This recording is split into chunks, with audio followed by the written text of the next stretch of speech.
this spring, and you know, he's a brain scientist, guys, so of course scary.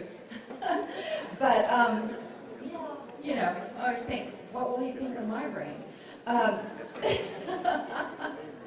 Fried, gone. He's going to talk about sex chromosome variations, genes, environment, brain, and behavior.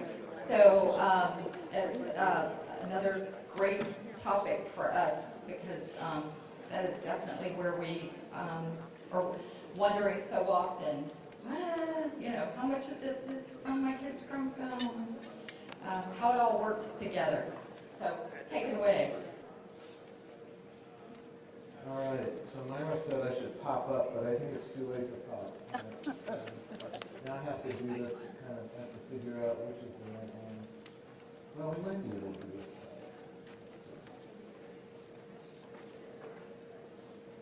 No. Sorry, folks, this will just take a minute. You can think about what this is a picture of.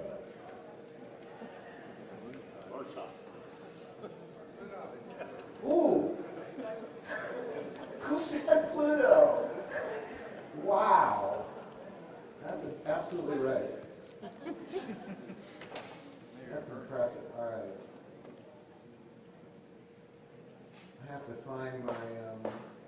Okay, but what is it? While I'm doing this, what part of Pluto? What's going on in the picture?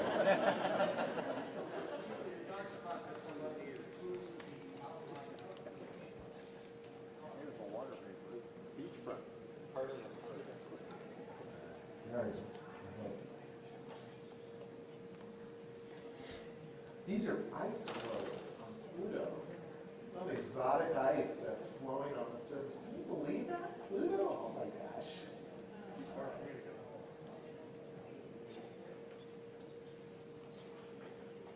right. I waited with bated breath for these pictures to come out. I'm kind of a NASA file. I really love the, all right, there we go. Hopefully.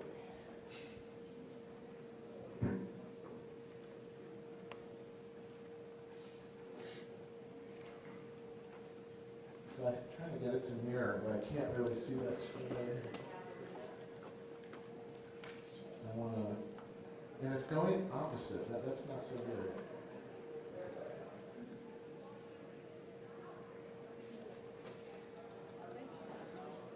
Okay, almost there.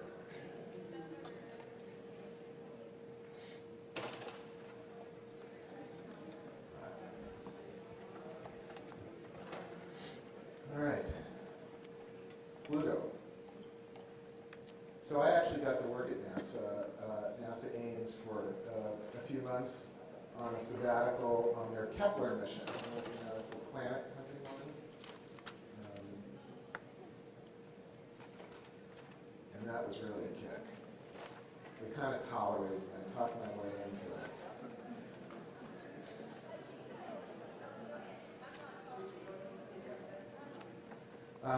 Well, so the interesting thing, the question is, was I working within my specialty? The interesting thing is that the way the Kepler, you know, we're supposed to be talking about sex chromosome variation. I'll just say, the way it finds planets is actually very similar to functional brain imaging with fMRI. You look at repetitions with slight diminutions in the light, and in the case of fMRI, it's slight diminutions or changes in the signal over multiple time periods. So I said, that's why you should let me hang out for a few minutes. And they let me do it. So how about that? All right, here's the title of our talk: Sex Chromosome Variation, Genes, Environment, Brain, and Behavior. And I'm going to get my pointer here. You know, this is not going to be a highly technical talk. It's going to be more a talk for families, educators, therapists, and so forth. And here's our agenda. We're going to introduce a few important concepts, talk about what we know, where the gaps are. I'll give you a little bit of information about what we're doing at Stanford. We'll summarize, and we'll hopefully have time for discussion, Q&A, although if there's really, you know, important questions to ask in the middle, I'm not being clear, please interrupt me and ask the question, or if there's something that, for me, increasingly happens. You think you're going to forget the question as time goes on. Please ask it at the time. All right, introduction. So what do you think is more important, nature or nurture?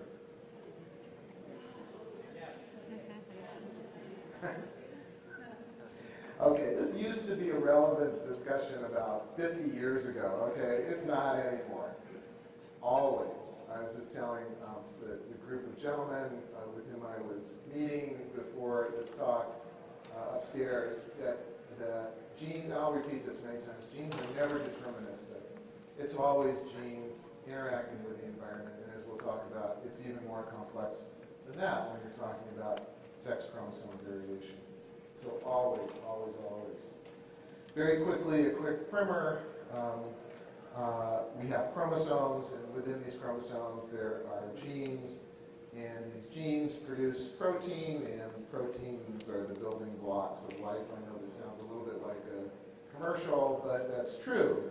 And the typical karyotype is chromosome count is in a typical female, 2 X's, and a typical male, an X and a Y.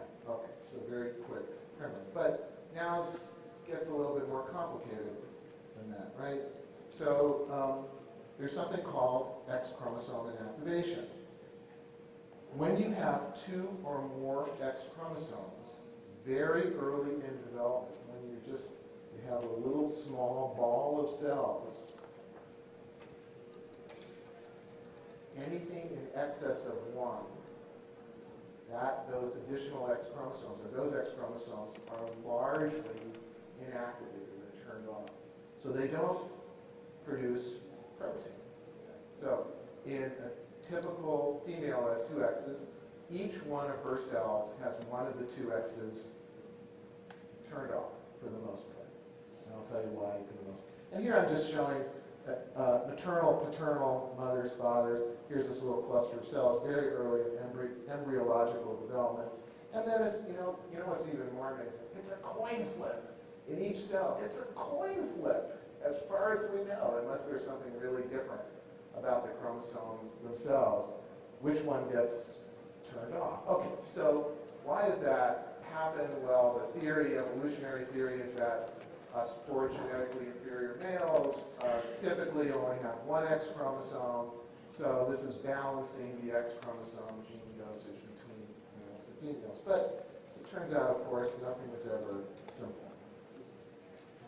So despite the fact that an X chromosome very early in development might be turned off or inactivated, actually what we know now is that some of those genes, this is where the semantics get a little confusing, potentially confusing, actually remain active. So that chromosome might be largely inactivated, but there are a few genes that remain partially or fully active, meaning they produce protein. Now, why is this important? It's important because it probably relates to what we talk about as a gene dosage effect. So the more X chromosomes someone might have, okay, let's say you are X, X, X, X, Y. You have 4 X's and 1 Y. And I've personally seen patients who have this chromosome constellation. Of those 4 X's, 3 of them are going to be inactive for the most part. But those 3 that are inactive are still going to have a handful or collection of genes that remain active, so they will be expressed overly expressed. And there is a fair amount of agreement that at least contributes to some of the issues, particularly when you get more than 2 X chromosomes in a male. And we'll talk more about males in just a second. And here's some of the sex chromosome variation you can have. We actually do, this conference doesn't have anything really to do with, as far as I can tell, Turner syndrome, which is a female who only has 1 X, just 1. And guess what? That one's not inactivated. That one stays active. But these are very viable, intelligent, normal intelligence girls and women who have weaknesses and strengths in the cognitive and behavioral domain. You have typical female, you have two X's, one of them is inactivated. You have, sorry, it's a male. I'm having trouble reading that. This is a female, one of the two X's is inactivated. Male does not inactivate the Y. You have Klinefelter syndrome, one of the two X's is inactivated. You have more X's and so forth. So the gene dosage associated with the presence of more X chromosomes likely contributes to variation in outcome. But it even gets more interesting than that. So we talked about the X chromosome, and here are some of what we call escapee genes, so they escape the inactivation. There are parts of this X chromosome that remain, the inactive X chromosome that remain particularly active, or more likely called the pseudoautosomal region, or PAR, and those are very similar to areas on the Y chromosome. So when you have excess Y chromosomes, you might also have gene overdosage, or more than the typical amount of gene dosage associated with those Y chromosome genes, particularly in these regions. Okay. And if that wasn't complicated enough, don't worry, it's not going to get too bad here. All right. There are different genetic profiles, obviously, of sex chromosome variation. These are called genotypes. And you all know about these. Klinefelter syndrome, probably the most common, with a frequency of 1 in 500 to 1 in 1,000. 47 XYY, next most common, about 1 in 1,000. And by the way, this means probably about 10 to 20 boys with one or the other of these are born in the U.S. every day. Amazingly, yes? Where does trisomy X fall in that? Trisomy X is somewhere in the neighborhood of 1 in 1,000 too. Yeah. Maybe more frequent. It's much less is known about trisomy X because most of the women who have trisomy X don't know they have it. It's mostly prospective studies that have at birth. You can also have these variations with increased numbers of X's, and you can have something called mosaicism, which means some of your cells have one genotype, another part of your cells have another genotype. If that sharing of the genotype includes a more typical proportion, you can have fewer effects, but this is pretty rare, actually. Sounds kind of like a late night commercial, but wait, there's more. So you have genotype, but you also, of course, have the hormonal environment. The genotype, what sorts of sex chromosome variation you might have, can influence the hormonal environment, certainly, in certain cases. But you also have the environment. Okay, and I'm going to tell you, this is my second time I'm going to say this, genes don't act alone. Genes always act in concert with the environment and, of course, with the hormonal environment, which they might themselves influence, but then might have a feed forward or downstream effects on their own. And this is the last complexity slide. These hormones are not just operating at specific times in your life. Okay? They are present at low doses. The sex hormones, estrogen, testosterone, pretty much from the prenatal time all the way up to death.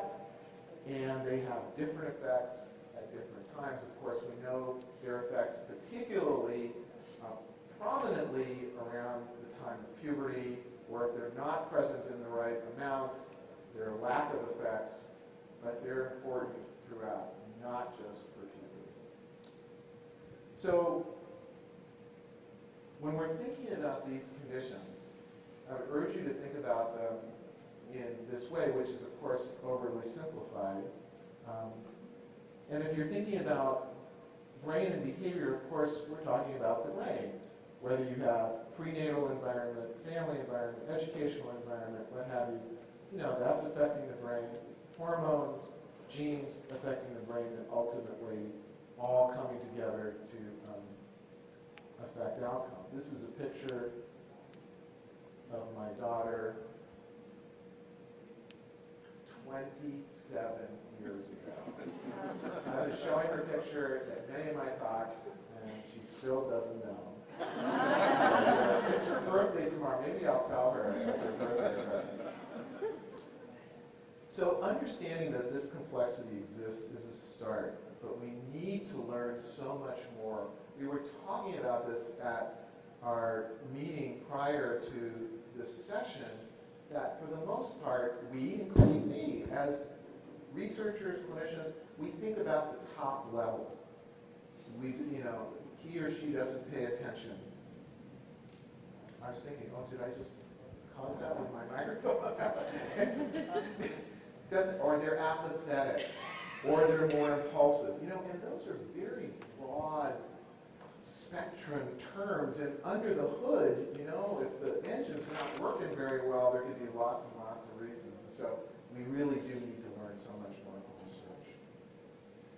So let's talk about current knowledge and gaps, at least from my perspective. And I'm going to tell you that a colleague of mine, David Hahn, is a fantastic child psychiatrist, out now as a psychiatrist and clinical neuroscientist. And I wrote this paper that was published in the Lancet Neurology. And I'm not going to repeat a lot of what's in here because you can go and get this article, or you can email me and I'll send it to you. But we were asked to write this article by Lancet Neurology because of the work that we do. So again, it was in 2014.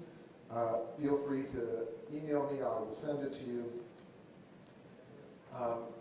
But here's an interesting concept that, again, we were talking to in the prior hour. We should really ask the question, why do we know these conditions exist? Well, we know they exist. 50, 100 years ago, we didn't know these things existed. Why? We didn't have lab tests. And really, for the most part, people who had sex chromosome variation were just members of the broad spectrum of the typical population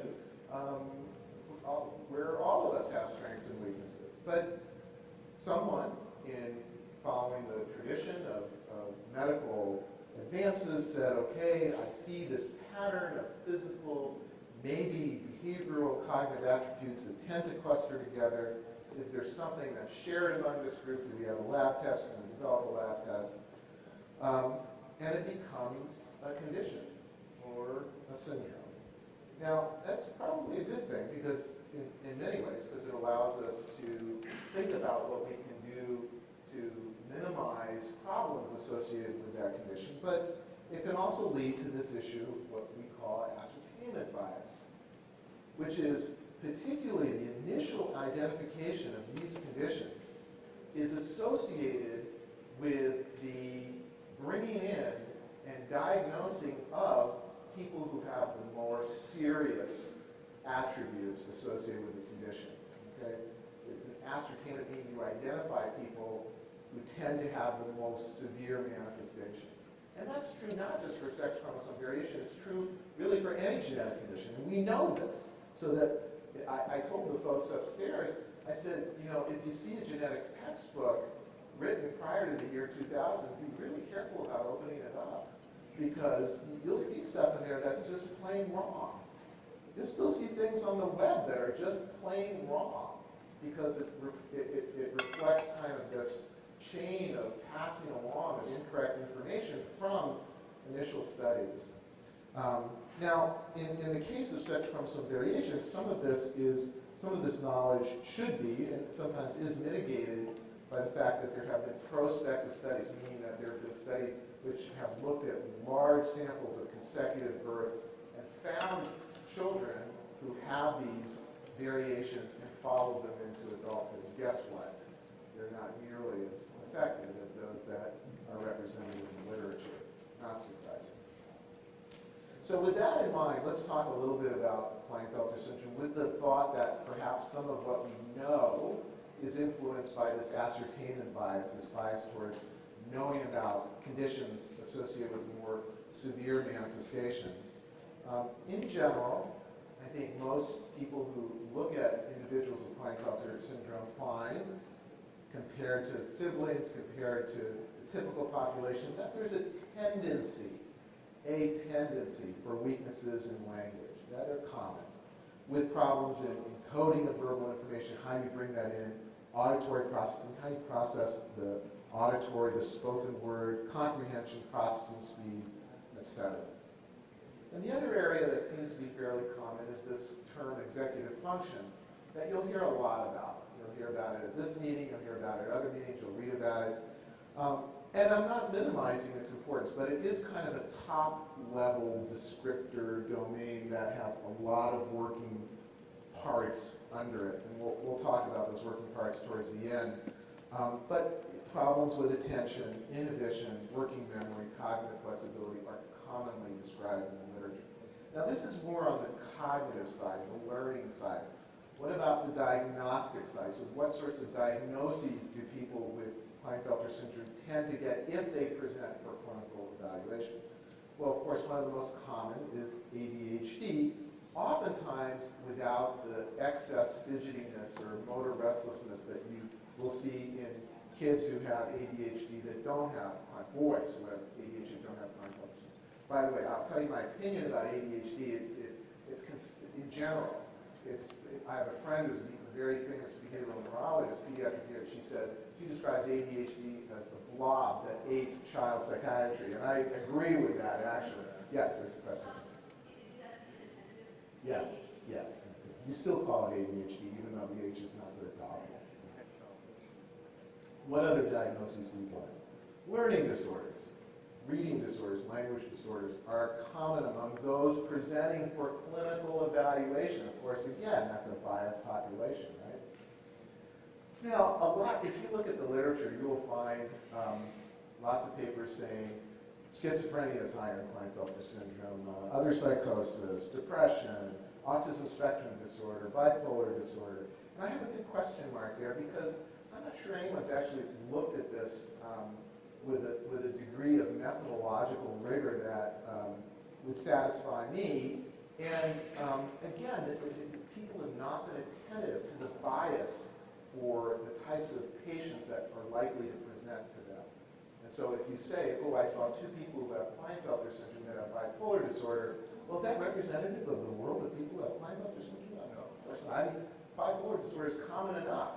You can find 2 people who, have Yugoslavian ancestry, and you're not going to say Yugoslavia is associated with bipolar disorder. So we have to be very careful. We can talk more about this as we go on. But I would say, but remember, these diagnoses, these DSM-type cognitive and behavioral diagnoses, are purely descriptive.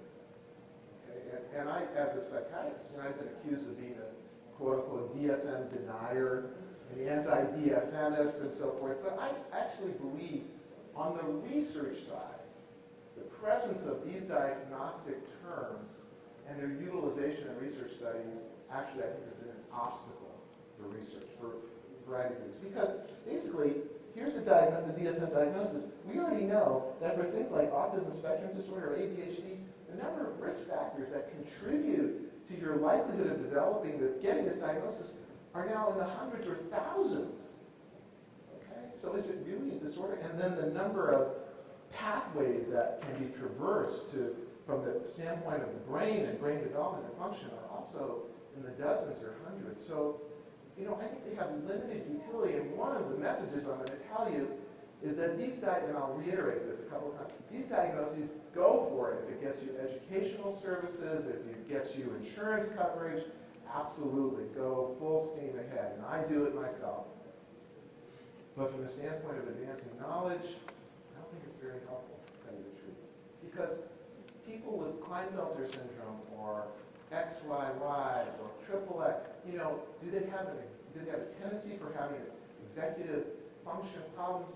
Yeah, but we should associate those problems very specifically with these conditions as opposed to some more general term like ADHD, which I think, again, is not very helpful. Let's talk quickly about 47XYY. Relative weakness in the verbal domain, somewhat similar to Klinefelter syndrome, problems with executive function, high rates of ADHD diagnoses, problems with social cognition and behavior, higher than expected rates of autism spectrum disorder. But You know, there's something in science where you talk about what's called a category mistake.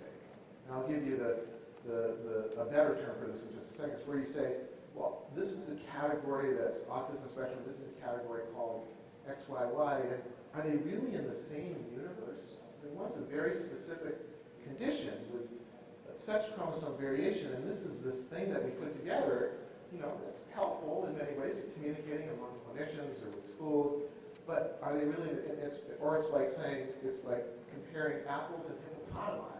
You know, one's a fruit, one's a large mammal. So it's really, I don't think they come from the same universe. Yeah, so if I remember, you already know this. Okay, so let's talk about a little bit about what we may know about gene dosage effects in brain behavior. And so this time I didn't leave out the 47 triple X. Sorry about that. But one of the things we know is that on the X chromosome there's a gene that contributes to height. And so as the number of X chromosomes increases, you tend to have greater stature, greater height. Of course, you'll see this at this meeting with individuals who have increased height associated with these variations. Now, so that's an easy one, but are there patterns that we can see associated with learning or cognition? Well, what's really interesting, and this is where I think it's really important for this audience and for us as researchers to think about not just what happens when you have an extra X, but what happens when you have less than the expected number of X chromosomes, because it actually can tell us something, maybe about this X chromosome gene dosage effect. So we'll just look at this. These are profiles of full-scale IQ, verbal IQ, performance IQ, and differences between the conditions. You can see in Turner syndrome, 1X. There's a very significant relative strength in the verbal domain versus the visual spatial domain, and in the males that have XXY or XYY, it's the reverse. Now, isn't that kind of interesting? You'll also see other patterns that are not as dissimilar. And here, this is called the social responsiveness scale. This was originally developed to measure social cognition, not necessarily for autism. But you can see that perhaps there's a little bit higher is not good here, or higher is associated with more problems. That in the XYY group, there's a tendency for having a bit more problems in social cognition, social interaction than in the other two groups. Now, I want you to memorize this slide. This is from the paper. I just want to tell you that we have a lot summarized, and no, don't really try to memorize it, okay? That we have a lot summarized in this slide. Again, I'm happy to send you the paper if you can get it yourself. But talking about, looking at these different parameters, reproductive, et cetera, et cetera. Now, here's something, getting back to X chromosome dosage, that kind of, sorry, I'm from California, I have to use these terms, blew my mind, okay? Oh, you know, I mean, this is a study that we were doing with Judy Ross. I don't know if Judy's in the audience, but who's at Nemours in Philadelphia, and we looked at our own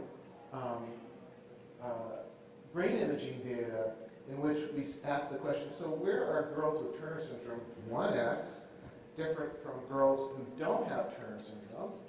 Okay, and what we found is that there were particular areas where girls with Turner syndrome had less gray matter, that's the cells, those are the neurons in development, compared to girls who didn't. And it actually makes sense in these girls, because these are areas where actually you might have some of these visual spatial problems that girls with Turner syndrome tend to have. But then we were doing this study with Judy, and we asked the question, okay, well, how are boys with Klinefelter syndrome different than boys that don't?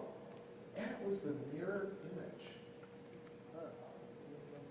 Now, you know, I'm a good enough scientist to know that when I see something like that, and it worked both ways, right? So regions where girls with single X had more gray matter development, it was again the mirror image. Not exactly, but to some extent it was.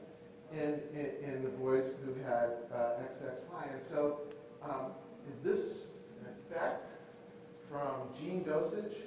Maybe. We actually just completed a study. I'm not going to tell you the results, not because I want to withhold them from you, because we haven't analyzed the data. We literally just finished a study where we've tried to replicate this in a larger sample and so forth. So we'll know. And we're trying to get some additional funding to do actual measures of X chromosome gene dosage in these folks. Why is this important? Because if we ever want to develop more specific, genetically neuroscience-informed treatments to help those people who have sex chromosome variation that need it live better lives, this is the type of stuff that we need to know. We absolutely need to know it.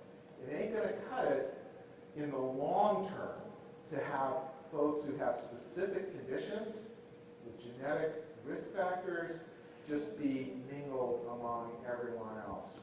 Okay, it's not going to work, at least optimally.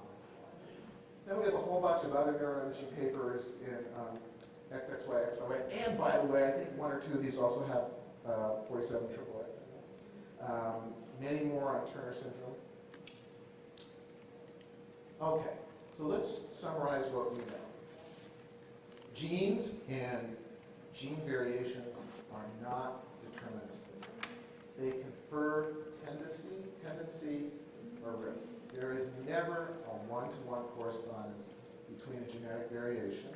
And now, even in really, really bad genetic diseases, Tay-Sachs disease, things like that, even those kids have the environment, the prenatal environment, the postnatal environment, will have effects on how long they live and so forth. So it's never one-to-one. Behaviors, both typical and atypical, adaptive or maladaptive, arise from the complex interaction of many genes with hormonal and environmental factors. Our current diagnostic system for describing mental disorders is at the level of behavioral descriptors, not specific risk factors. So keep that in mind, ADHD, ASD. May be helpful in obtaining accommodations or services, communication among clinicians, but they're not likely to be useful for advancing scientific knowledge about sex chromosome variation. What do I think we need to know? We need to develop, validate, broadly accepted methods to characterize typical and atypical behaviors in sex chromosome variation. There is this new system developed by the NIH called Research Diagnostic Criteria, or RDoC. Maybe it'll be useful, but right now we're not doing anything except DSMing, behaviors and conditions. I take that back. Sophie's doing some other stuff. Other people are being more specific, but for the most part, in the field, we're just using DSM approaches.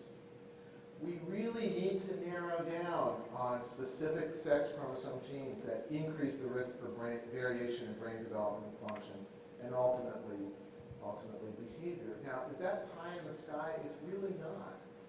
Are we going to fix genes by inserting them in or taking them out of people's brains in the next 10 years? Nope, that's not going to happen. It's way too dangerous to do that. But if we can identify the specific genes, we can follow the pathways leading from those genes to really figure out exactly how brain development and function has gone right and where there are variations that might put someone at risk. Then you might actually have medications, drugs, other approaches that would be much more specific for individuals who have these conditions. We really need to understand more about the interaction between genetics, hormones, and environment, and we need to use this knowledge to develop, as I said, more effective treatments that maximize strengths, minimize weaknesses, and optimize outcome. So, without leaving it at the pie in the sky, let's talk about what I generally tend to recommend when I function as a clinician. I tell parents or I tell individuals who have sex chromosome variation, come to me clinically, find opportunities and environments to be successful. Utilize your strengths. Try different strategies, treatment strategies if you're involved in treatment, but prioritize those that have the highest likelihood of success. There actually is now a fair amount of information about what works and doesn't. So look at the evidence, or if someone recommends a treatment, Ask about the evidence supporting the effectiveness of that treatment. Seek out healthcare or educational professionals who have experience with sex chromosome variation. Or, what oftentimes happens, grow your own. Okay? Educate your own. Bring your doctor articles. Inform him or her about your condition or your child's condition. Get them interested and excited about it. Persist. You know, in the end, the person who persists tends to outlast those that don't. And define change in reasonable units. Try not to think about the cure. Try to think about how can I incrementally make things better, and define that unit of change in some small but measurable way. And always incorporate reward in the process of change. I find that oftentimes parents who might bring their teenage son to me for clinical problems that are quite chronic, if things are better, it's like a relief. Oh, okay, we won't talk to him, you know, and so he might go back to doing what he was doing. In fact, you got to do exactly the opposite. You have to pay attention to the changes in behavior that are adaptive, that are making a difference in that person's life, and reward those changes. There are some cognitive behavioral approaches that exist now. Of course, early identification, family counseling and guidance. Behavioral problems absolutely can be amenable for improvement. I'm a big behaviorally oriented psychiatrist, and I think there's some nice strategies out there that do have effectiveness data for them in terms of social skills, coping, self-regulation. I tend to not prescribe medications at first blush. I will sometimes, if I feel like they will augment other treatments. I never, by the way, just prescribe medications without anything else. I don't think it's actually a great thing to do just because you have someone who's, particularly in older kids, who's garnered a lot of experience from practicing a particular type of behavior. By the way, just have to tell you, my own philosophy has never proven to be a bad thing to date, is that human beings don't engage in dysfunctional behavior because they want to engage in dysfunctional behavior. There's something about that behavior that allows them to escape a certain situation, to gain attention from certain people that they want to gain attention to, and so forth. And so when you're trying to change that behavior, you really need to address it in the context of the environment. But medication is not going to address years of that behavior occurring in the environment and getting, yoked to particular environmental circumstances. So you really often, almost always, need to have some sort of therapeutic part. Now, placement in the right educational environment, crucial. The Lumosity stuff, online cognitive training, it's actually, I put it in here because I know some of you might be thinking about it. I'm thinking about it for me, and the issue is, does it work? I'm not sure there's actually any evidence that it really works in minimal cognitive impairment or risk for Alzheimer's. I have some people in my lab doing this in different ways. So I would be careful about it. I don't think it hurts unless people get discouraged doing it. That's a question. After participating in a study done in mine recently, they did actually say my daughter has a weakness in working memory, and they said that they had a similar feeling about a lot of the different cognitive online systems, but said that there is some evidence-based information on CogNet. Yes, I know that one. Yeah. Are you familiar with A little bit. Yeah. Yeah. Because it works. You have to do it in conjunction with the psychologist. Yes. Do you have any more information about No, I'm not really well versed. It's called CogNet. It is an online cognitive training. And I know these things are really at the very early nascent stages. As I said, we're trying these out in different groups. The only thing I would say is, find the evidence that it actually does something for your particular situation or that of your child.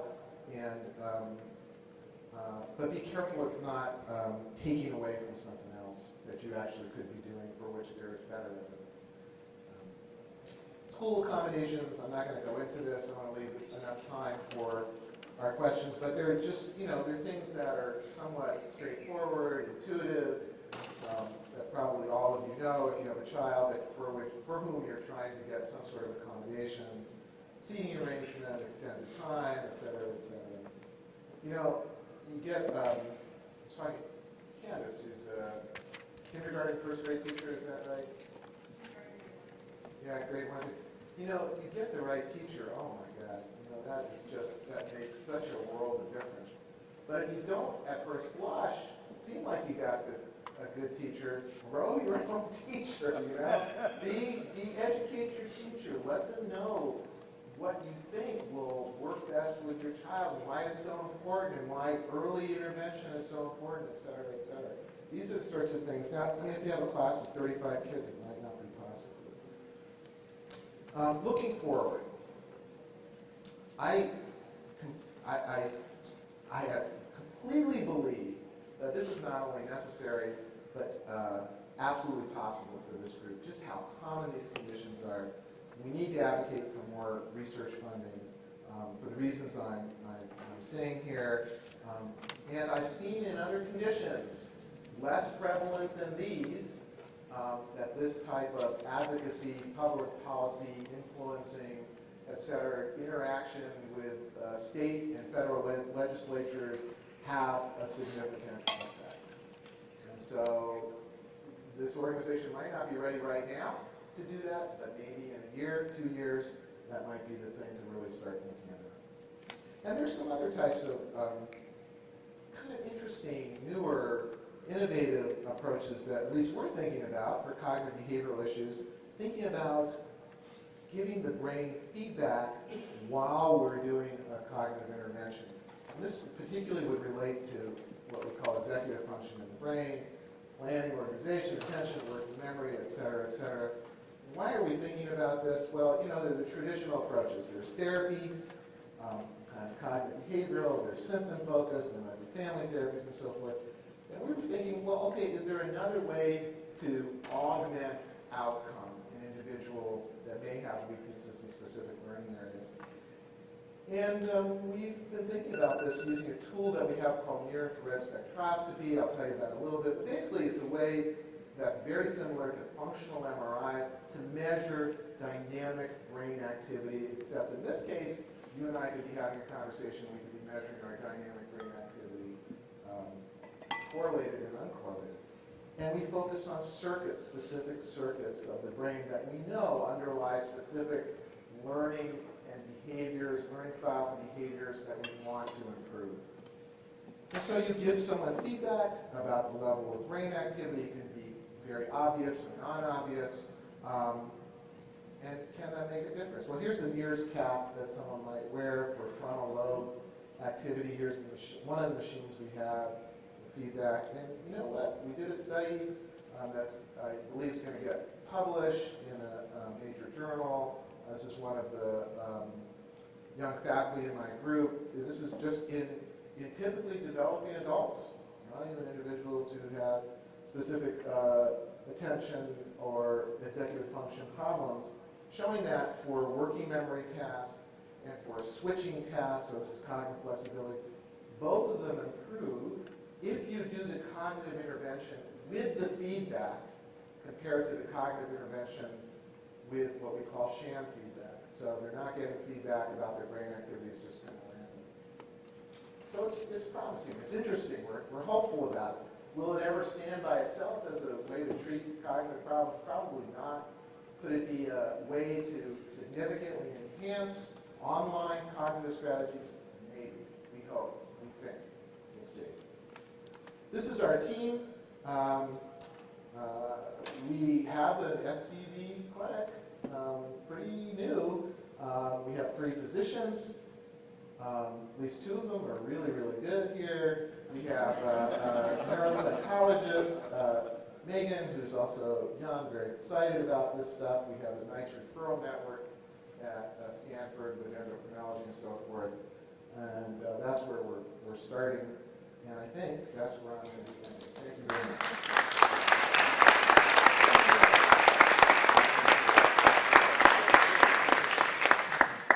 Yeah, happy to take questions. Excuse me, before we get into questions, if folks can raise their hand and give point to them, we need to get the questions on mic. Otherwise, Absolutely. aside from the folks, other folks on the opposite side of the room, for all the folks that can't make it to the conference, they need to hear these questions as well. So, let's start here.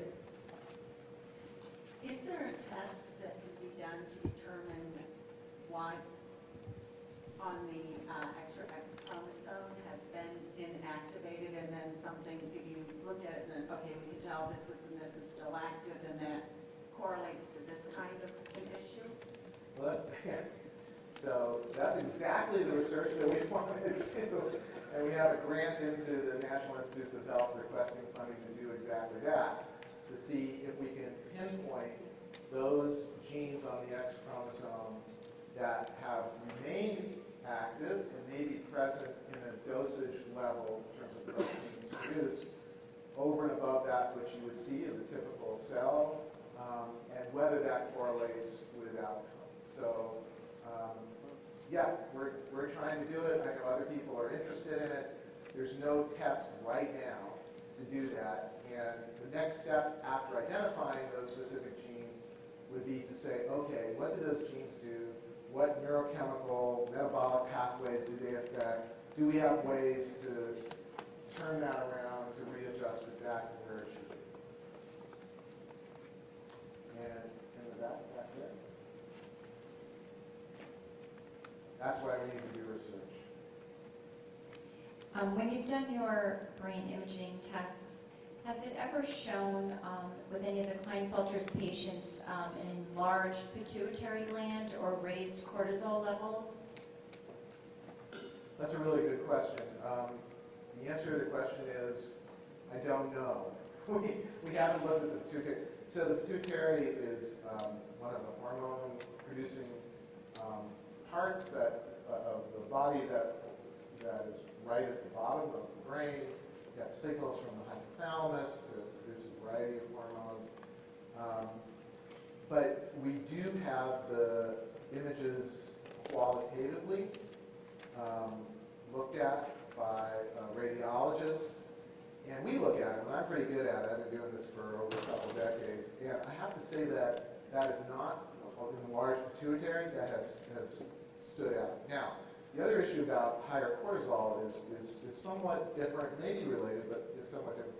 So cortisol is your stress hormone, and so, if someone was talking about Bob Sapolsky and doing courses with Bob Sapolsky, online with Bob Sapolsky, who's a Genius Award winner, really fun, great guy, but he's done a lot of work on effects of stress on the brain. If Bob was up here right now, he's a scammer, he would say, if a tiger leaped out of the stage and I started running, my first response is to have a lot of adrenaline. Boom, okay, mobilize those muscles, get the heck out of there.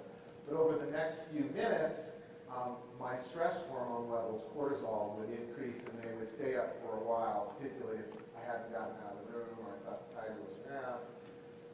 And so so you can have certain disorders where you have elevated cortisol levels as part of a chronic and serious problem, or you can have some people who don't process information in a way that might be less stressful, so their cortisol levels might be higher, or an interaction between, for example, we don't know this, X chromosome genes that might affect your ability to clear cortisol and go back down into a non-stress state, and the perception of stress in the environment.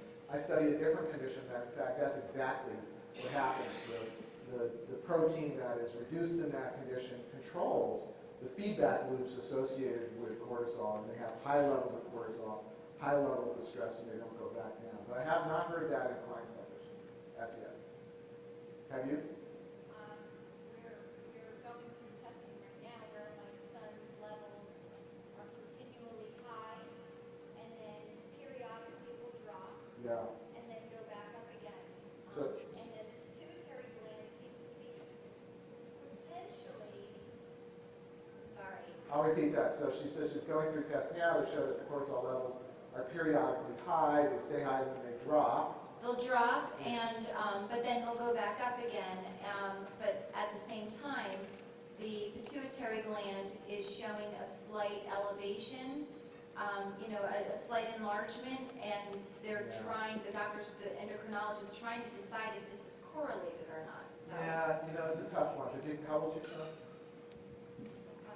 24. 24. Okay, so, yeah, it's something we would have noted if it was chronic or pituitary finding, but we have not looked at cortisol in any systematic way. Other questions? Yes? Yes, I had a question. I had subdural hematoma year before last, and one of the comments that was written in the x-ray was, because I had Klinefelter, something was thinner in my brain and caused the bleed. Wow. Okay. They, Klinefelter people have thinner stuff in their head that causes it would be some sort of vascular, you know, so people with Klinefelter syndrome have some, you know, many people who have Klinefelter, some people who have Klinefelter syndrome are, because they're tall, they can have kind of lax joints or thought maybe they have Marfan syndrome early on in diagnoses that they tend to be tall. So is there some evidence of a clear, what we call connective tissue problem in Klinefelter? Not that I'm aware of it. Connective tissue is the stuff that glues cells together. And so when that glue is not so gluey for the vessels, you can have a tendency to have ruptures. But I have not heard of that before. You had a subdural without trauma, I take it, is that right? It wasn't really identified. I had fallen in my backyard 4 weeks ago. Oh, okay. 4 weeks before. My head never hit the ground. Yeah, but that doesn't necessarily, so your head doesn't have to hit the ground to have a bleed. But it may be, but you know what, there's lots of people who have vascular susceptibilities regardless of Klinefelter syndrome. So you just have a little bit of a tendency in one part of an artery in your brain or an arterial that is a little bit weaker. Weak in general. I haven't heard of it, yes. I'm Al Vogel. There are actually two sets of data. One, I do have a loud voice. There are actually two sets of data. One, that there is venous disease in Klinefelters more like women than men. That's clear, but that's peripheral. Yeah. There is one study that shows that the arterioles are in fact thinner. One study, never repeated, and so there may be, since every cell is affected in someone who has one of these sex chromosome aneuploidies, there's a possibility of that, but that's a leap from taking a measurement, which is a physical measurement, and putting it into a functional measurement that is a tendency to bleed. But there are some intriguing data. Yeah, thank you for that, Al. Yeah, I was unaware of that one report. So I think in the, you know, within the general framework of, you know, when you hear hoofbeats, look for horses. You know, I'm guessing that if this was a common problem among men that had Klinefelter syndrome, we would hear a lot more about it, but I might be wrong about that. So do you have any favorite genes on the X chromosome that can account for some of the differences that you found? Favorite X chromosome genes? No, I have to say no. I'm agnostic about X chromosomes. But there, you know, what we know is that a whole lot of those X chromosome genes affect the way the brain develops and functions. There's no doubt about it. Which is why males who have a single X are more liable actually to cognitive problems and intellectual disability and so forth. I mean, the rates of these things in males who have a typical sex chromosome complement is much higher than females relative. So if you don't have a matching X to help compensate, because remember that coin flip is random. So kind of worse, even if you have a mutation in a female, you might have 50% less protein. In a male, you might have 100%. So we know there are a lot of genes that are really important for brain development and function, but it's up to us to figure out which ones are relevant to Klinefelter syndrome or XYY. Other questions? Is your specialty psychiatry and child psychiatry and behavioral sciences? Is that correct? That's broadly correct. Okay. But I'm like many of my colleagues at Stanford, an atypical version of my profession. So I see a lot of kids who have neurogenetic disorders and medical disorders with associated developmental problems. We do research on genetic disorders, brain development problems in children at type 1 diabetes, things like that. Well, many of the individuals or the parents that I've spoken to, I think that one of our biggest challenges is dealing with behavioral issues. Yes, I know this to be true, yeah. And you mentioned that you're kind of skeptical about using medication, but yet I think many of us probably that is what is recommended, or one of the first things that is recommended when we take our children to a professional, because obviously the issues that we're dealing with are either attentional or anxiety or emotional regulation, or so how. What would you advise us as far as how to approach that? Let me clarify what I said. My own professional philosophy is that medication, when given alone, is oftentimes insufficient because it may be creating a more permissive environment in your brain for changes to take place. So you're attending better, you have less anxiety interfering with your functioning in the world. But unless you take advantage of that permissive environment with specific therapeutic environmental-based interventions, I think you're missing a significant opportunity. Plus, I oftentimes, and not often, I always evaluate, can I address this issue or can it be addressed in some way with an environmental intervention first before giving the medication. Sometimes that fails, and then I have to say, okay, the biological pressure here is so great, interfering so much, we need to create that more permissive environment. But I know, I'm a doctor. I've seen the medical profession change over many decades now, and pediatricians don't have time to spend with you, not nearly as much as before. Specialists aren't covered. You have to pay significantly out of pocket. Medication seems like a great choice at first blush. I'm not sure I agree with that philosophy. And I'm not saying don't do it, but try not to do it in isolation. Let's say your child is put on a serotonin reuptake inhibitor, and all of a sudden he demonstrates reduced anxiety. Okay, well now take advantage of that and introduce him to situations and conditions that before were triggers for him in a slow, systematic way, and hopefully with a therapist, so that he internalizes that experience without the anxiety. So you not only have a biological tendency, but that tendency then affects how you interact with the world. And that can be developed over many, many years. So it's not just decreasing the tendency. You sometimes have to unlearn those behavioral tendencies and replace them with others. It's like changing a word. Does that make sense? Okay, sorry. Yeah,